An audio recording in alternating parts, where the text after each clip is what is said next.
Você sabe o que significa esta palavra aqui em inglês? Bom, essa palavra aqui, primeiro de tudo, a pronúncia, como é que você pronuncia ela, como é que você fala ela, você fala frighten, frighten, né? A palavra escreve-se de um jeito meio esquisito, mas a pronúncia não é difícil. Frighten, frighten. E o significado de frighten é assustar. Por exemplo, sorry, I didn't mean to frighten you. Desculpa, eu não quis te assustar. Sorry, né? Desculpa. I didn't mean to, significa essa construção, I didn't mean to, muito útil essa construção no inglês, significa eu não quis frighten you, né? You é você, frighten you é assustar você, ou te assustar. Frase completa de novo. Sorry, I didn't mean to frighten you. Desculpa, eu não quis te assustar. Horror movies frighten me. Filmes de terror me assustam. Horror movies, filmes de terror, né? Frighten me é eu, né? Então, assustam eu. Então, filmes de terror me assustam. Difícil de falar, né? Horror movies frighten me. Filmes de terror me assustam.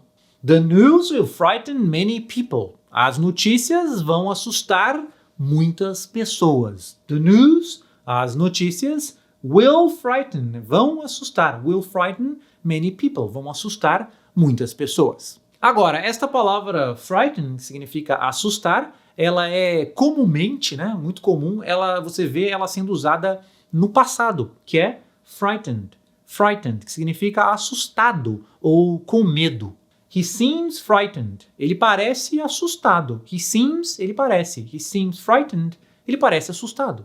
I felt frightened during the storm. Eu me senti assustado ou eu me senti com medo. Você pode traduzir como você quiser, tá? I felt é literalmente eu senti. Então, I felt frightened é eu senti assustado ou eu senti com medo. Ou seja, eu me senti com medo. I felt frightened, ou eu me senti assustado, during the storm, durante a tempestade. She is frightened of the dark. Ela tem medo do escuro.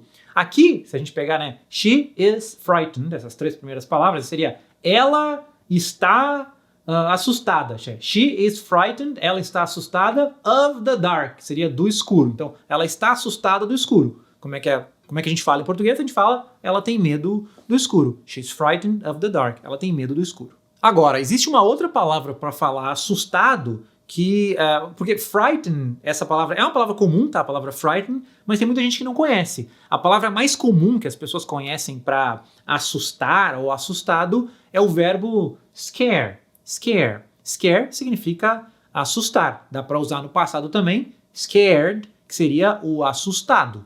Loud noises scare me. Barulhos altos me assustam. Loud noises é barulho, né? Barulhos aqui no caso. Loud é alto. Então, loud noises, barulhos altos, scare me assustam. Ghost stories scare the kids. Histórias de fantasmas assustam as crianças. Ghost stories, histórias de fantasmas, scare the kids, assustam as crianças. Veja que aqui, se eu quisesse trocar o scare, que é assustar, para o frighten, que também é assustar, daria na mesma. Eu posso falar ghost stories, scare the kids, ou eu poderia falar ghost stories, frighten the kids. Mesma coisa, são duas palavras diferentes, mas que aqui tem basicamente não, exatamente o mesmo sentido. Ghost stories, scare the kids, assustam as crianças, frighten the kids, também assustam as crianças. I am scared of spiders. Eu tenho medo de aranhas. Veja aqui que eu falei I am scared, que ao pé da letra seria eu estou assustado, né? I am scared. Eu estou assustado of spiders, de aranhas. Mas a gente não fala eu estou assustado em português, a gente fala eu tenho medo. Então, I'm scared of spiders. Eu tenho medo de aranhas. Então, para falar eu tenho medo de, I'm scared. Eu tenho, né? Na realidade, eu tenho medo de seria I'm scared of, eu tenho medo de, aí depois você bota o que você tiver medo, né? Eu tenho medo de aranha. I'm scared of spiders. Eu tenho medo de aranhas. Uma outra construção também com a palavra scare é quando você fala, por exemplo, assim, she got scared when the lights went out. Ela ficou assustada quando as luzes se apagaram. Esse got scared ficou assustada ou assustado. Então, nessa frase, she got scared, ela ficou assustada when the lights went out. Né? Went out, aqui no final, significa se apagar ou desligar. Então, quando as luzes went out, quando as luzes desligaram ou se apagaram. Frase inteira novamente. She got scared when the lights went out. Ela ficou assustada quando as luzes apagaram ou desligaram. Agora, enquanto as palavras frighten e scare ambas significam assustar, se você estiver muito assustado, você está apavorado, aterrorizado, daí você vai usar a palavra terrify. Terrify. Snakes terrify a lot of people. Cobras apavoram ou aterrorizam muitas pessoas.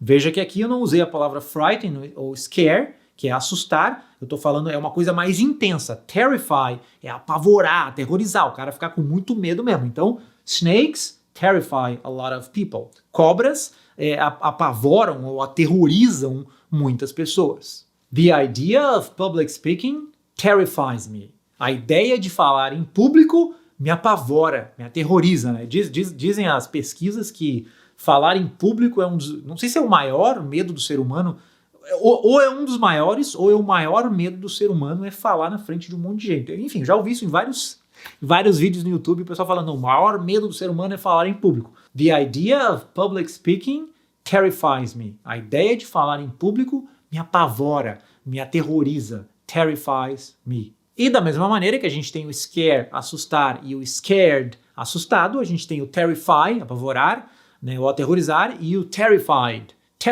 que é o apavorado, o aterrorizado. I was terrified when I got lost in the forest. Eu fiquei apavorado, aterrorizado quando eu me perdi na floresta. I was terrified. Essa primeira parte, I was terrified, né, seria eu estava aterrorizado. E você pode traduzir, se você quiser traduzir I was terrified como eu estava apavorado quando eu me perdi na floresta, dá para traduzir. Mas normalmente em português a gente vai falar eu fiquei.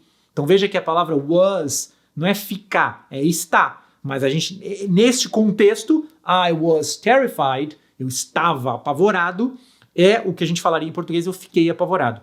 I was terrified when I got lost in the forest. Eu fiquei apavorado, eu fiquei aterrorizado, eu fiquei terrified quando me perdi na floresta. He felt terrified during the earthquake. Ele se sentiu apavorado, aterrorizado durante o terremoto. Né? Essa palavra aqui, earthquake, no final significa terremoto. Então, during the earthquake é durante o terremoto. E aí no começo fala, he felt é se sentir. Então, he felt terrified. Ele se sentiu aterrorizado, se sentiu apavorado. Até se quiser traduzir como ele ficou apavorado, também dá para traduzir assim, né? É importante entender. Novamente, cada frase, as frases em inglês expressam uma ideia, uma mensagem, elas transmitem uma mensagem. Como você traduz essa mensagem, você pode traduzir como você quiser, desde que você esteja passando ali a mesma mensagem. É importante você entender a diferença de sentido e tradução. A frase tem um sentido, e esse sentido pode ser traduzido de diversas maneiras, porque muita gente confunde tradução com sentido. O sentido a frase tem um sentido só. He felt terrified during the earthquake. Essa frase tem um sentido, está dizendo que o cara estava apavorado durante o terremoto. Ficou apavorado. Eu posso traduzir como ele estava apavorado durante o terremoto, ele ficou apavorado, ele se sentiu apavorado. É o mesmo sentido, só que eu posso ter traduções diferentes, desde que todas as traduções expressem o mesmo sentido, que é o sentido da frase. Resumindo então o aprendizado do vídeo de hoje, nós temos a palavra frighten, que é assustar, tem o passado frightened, que é assustado, temos um sinônimo, que é scare, que é assustar, e o passado scared, que é assustado, então frighten e scare é a mesma coisa, e se você quiser falar o assustado de forma mais intensa, ou seja, o apavorado, aterrorizado, aí a gente tem a palavra terrify, apavorar, aterrorizar, e terrified, apavorado ou aterrorizado. Bom, pessoal, esse foi então o vídeo de hoje. Espero que você tenha gostado. Se você gostou, não esqueça de assinar o nosso canal. Eu tô vendo aí nos dados do YouTube que tem muita gente aí que vê os vídeos e não se inscreve no canal. Na verdade, mais da metade das pessoas que assistem os vídeos aqui não assinam o canal. Então, 1 a cada 2 aí de vocês está vendo o vídeo, viu até aqui e não é inscrito no canal. Então, se você não é inscrito no canal, se inscreva aí, porque ajuda muito aqui o nosso canal a crescer. E além disso, não esqueça também que se você quiser estudar inglês comigo, eu tenho um curso de inglês completo, que é o curso de inglês Mairo Vergara, e você pode fazer um teste gratuito desse curso. Você não precisa pagar o curso para estudar, não. Você pode fazer um teste gratuito. Nesse teste você tem acesso à plataforma online do curso, às aulas, ao material, ao método. Enfim, você faz um cadastro rápido, se torna aluno do curso e você pode ficar um mês inteiro estudando de graça para ver se você gosta ou se você não gosta das aulas, do material, da metodologia. E aí, se você gostar e quiser estudar mais, você pode aí comprar, fazer o upgrade para a versão completa do curso. Para fazer o teste hoje mesmo do curso de Inglês Mário Vergara, é só usar o link que eu vou deixar aqui na descrição desse vídeo, no YouTube. Se você estiver vendo o vídeo no Instagram, no TikTok, em algum outro lugar onde não tem o link na descrição, normalmente eu coloco o link no meu perfil. Então, no Instagram, no TikTok, etc., o link está no meu perfil. No YouTube o link está na descrição. É isso aí, clica no link, se torna aluno hoje mesmo do curso de Inglês Mário Vergara, vale muito a pena conhecer, não precisa pagar nada, é de graça. E a gente se vê, e assina o canal, e dá um like no vídeo, e a gente se vê no próximo vídeo. Até mais!